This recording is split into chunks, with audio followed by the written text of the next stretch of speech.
Hey guys, so I have four cameras in my house that are connected to this HikVision DVR that stores the backup of those cameras, and this DVR in turn is also connected to cloud using the internet. What was happening is that in the last few months, this DVR, as soon as it lost power, its date and time will reset to 1970. So, which was really inconvenient and bad for security as well, because the built-in software of this DVR does not allow me to look at the recording of 1970s anything. So the software allows you to go down to 2001 and does not allow you to go below that. So there was no way for me to look at the backups. And then I realized that it's the cell, that the button cell. It is every DVR has a button cell which keeps the clock on the correct time. So I realized that its cell was out of power and I need to replace that cell. So I have ordered the cell for this DVR is CR1220, and together we are going to change this cell. And I will share my experience with you in case anyone else is facing this exact issue of resetting or incorrect date and time of the DVR. He can resolve it using the same method that I am doing, and can see how I change the cell and then can follow the instructions. And so yeah, let's get into it and change the cell.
So now that you have seen how I change my cell, you can change the button cell of your DVR as well.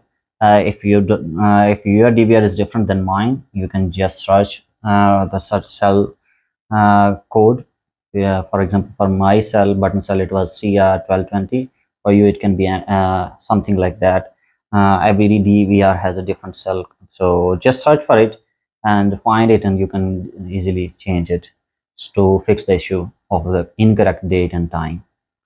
So yeah, do share your feedback with me and take great care of yourself. Bye.